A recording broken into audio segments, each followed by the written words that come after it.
I realized that there was so much bad advice that I was taking in through a lot of media I was consuming. I feel like I learn much more through doing rather than consuming these fluffy bullshit books. I feel like I waste way more time reading.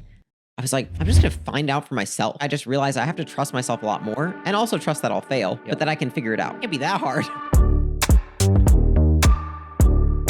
So you spoke at the event that I had last year. Thank you. And one of the things I think you were asked on stage was, who do you look up to? And your answer was no one, right? So go ahead. I hate that question.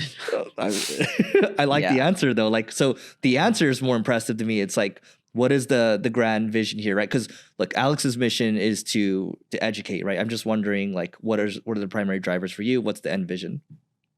So education is a real thing. I think we're both really passionate about that. I think for me, something that we've talked about a lot is like there's an internal and an external mission.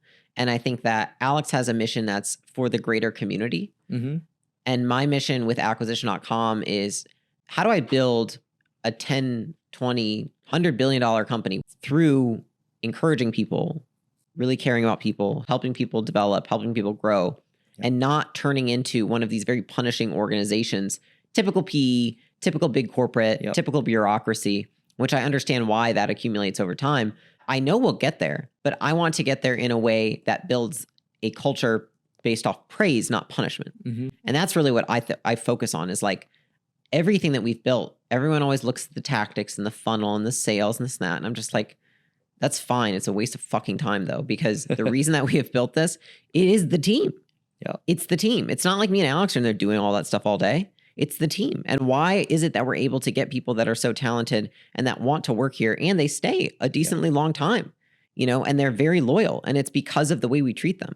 And it's because I think that I innately did a lot of things because I just really actually care about people. And then I realized why it works.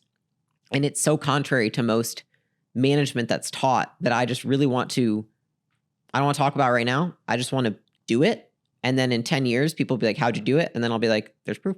New book, the acquisition way. So there's this book I've been pushing right now, Scaling People, from the Stripe COO. So that's like the new modern day, like high output management, right? Okay. It's like, is it? Yeah, but then maybe you got the next one. I don't know. Like, so we'll see. We'll see. I'd if be you got really one. interested what his is about. Hers. Hers. It's really good. You just mentioned education also being part of your mission too. So I guess, what is in your learning stack? Because here's the thing. We've talked a lot about operations in this one, like recruiting, team, and all that, right? People might be, oh my God, that's boring. But like, that is everything, right? Yeah, it's a lot. But here's the thing also is actually, I think is really interesting, is like, I think people assume that Alex doesn't give a fuck about any of that stuff and that I don't know anything about what he's doing. And we're both like absolute experts in both. Yep. You know what I'm saying? But we just split our roles. Yep. And go ahead. Yeah. No, so I just think it is interesting because I think people like label it as my domain. Like, I know how to sell and market shit. Uh-huh. You know what I mean? And like people see him and they're like, oh, he doesn't know it. He knows how to do all that. I think humans just like to label things simply. 100%. Yeah. And like, and the problem with marketing and sales is like, it is sexier, but it's like, this is the shit that matters at the end of the day. But anyway, how do you get better at your job? That's the question. You mean like, do I consume something? Do I have mentors? Yeah, just because I just think you're a very good operator. Like, yes, you're good at sales and marketing, but like the people, like the stuff you're saying, like clearly you've put a lot of work into this. So you could say, I read nothing, right? It's just all experience. So it's actually really interesting. It brings me to like a conversation I had with one of our, like, he's basically family, Dr. Kashi, which I think it's just like amorphous character we talk about, where I said, like, I feel like I learn much more through doing rather than consuming these fluffy bullshit books. Mm-hmm. Like, I feel like I waste way more time reading. And if there's anything I've learned from him, it's that most of the best books were written 100 years ago. Mm. And so I actually only read books that Dr. Kashi recommends because he reads books by the people who came up with the ideas, not the people who have iterated on them. And so after that, we had a few conversations. He was like, you do learn more by doing. Mm-hmm. And you probably learn faster than anybody because you have an environment, which is a company, where you can experiment on a daily, weekly, monthly basis and then get the immediate feedback from it. Yep. Versus reading a book and like having something shared there. So I think I actually look at what I'm doing in the company as an experiment. Every time a people situation arises, actually something arose today that was very upsetting to me. And I was like, how could I deal with this to get this outcome in a way that is least punishing for all. And so I called up Dr. Kashi and I talked him through it and said, I think this is what I'm going to do. And he had a few pieces of feedback. And then I was like, okay, we met with some other people and we were like, this is the plan we're going to go forward with. And then we'll see how it works. And that's feedback. And so I think that a lot of it is approaching people management with an experimental point of view more than like, I'm going to do this because people that are successful do this and they say it works. Yep.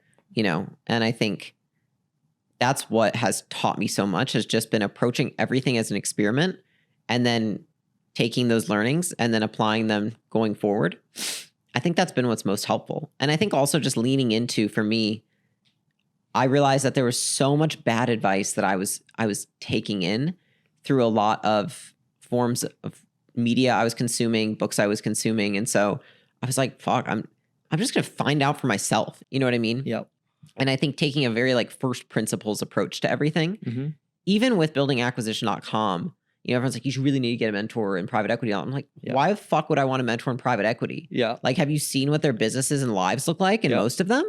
And a lot of them are arrogant assholes. I don't want one of those people as my mentor. I don't want to build a team like theirs who feels handcuffed and like they have to stay at their job because they're just paid a lot of money. So I was like, I'll figure it out. It can't be that hard. Yeah. First principles thinking, like, don't buy a shitty company. Yeah. You know what I mean? Yeah. Like, okay, if the founder hates the company, probably shouldn't buy it. So I think I just approach most things like that. Like, I know that we overcomplicate things. And I think that the reason, Eric, that I feel like I approach it like that is because in building Gym Launch, so many of the decisions that I made with such little experience, just based off first principles thinking, ended up being the best decisions. And the ones where I leaned on someone else, where I did something from a book, or from a podcast, some successful person said, those ended up never working out for me. And I think I just realized I have to trust myself a lot more, and also trust that I'll fail, but that I can figure it out. Because you have the most context too. I have the most context on me. Yep. Even when I have people that are worth billions of dollars and they give me a piece of very absolute advice, I'm like, if he had all the context, he wouldn't give me that advice. Because this is a problem with advice. It's based on their experience. Yeah. Yeah.